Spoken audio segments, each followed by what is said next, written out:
uydan telegramga SMS kelsa yo telefon bo'lsa yo uyda xarajat, dori, bir narsalar deyishsa, achchig'imiz kelmasin, malollanmaylik. Alhamdulillah dadamiz bor ekan sarflayapmiz. Alhamdulillah onamiz bor ekan sarflayapmiz. Shu yerda o'tirgan yoshi ulug'lar dardi ichida. Qani dadasi bo'lsa ikkita shashlik olib kirsa. To'g'rimi? Otamiz, onamiz bo'lsa, misol mana biz ham ota-onamiz o'tib ketishdi. Qani bo'lsa 2 dona shashlik olib kirib, iloji bo'lsa bizga yoshligimizda yedirgandek yedirib qo'ysak. Ya o'zim yeyman bolam desa ham yo'q.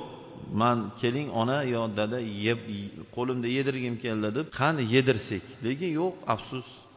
Dadasi buvisi borlar, g'animat bilinglar shu. G'animat bilinglar.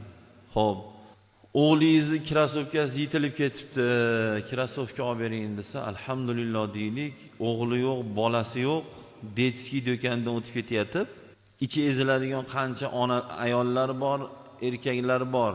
Detskiy ust-bosh ola olmaydi. Nimaga? Bolasi yo'qligi uchun.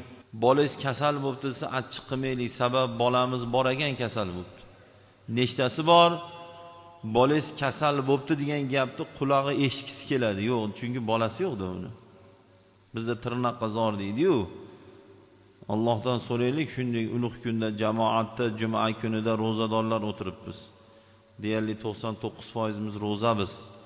1% ham dangasalikdan emas, uzr sababli tutmaganlar bor ichimizda. Ular ham inshaalloh qiyomatda ro'zadorlarning safida turadi. Sabab achinsalaring bo'ldi. Agar sog' bo'lganimda tutar edim desalaring bo'ldi, inshaalloh qiyomat kunida bitta safda turamiz inshaalloh ro'zadorlarning safida, Xudo xolasa. Shunday farzand talablarga ilohim Alloh solih farzandlar bersin ilohim.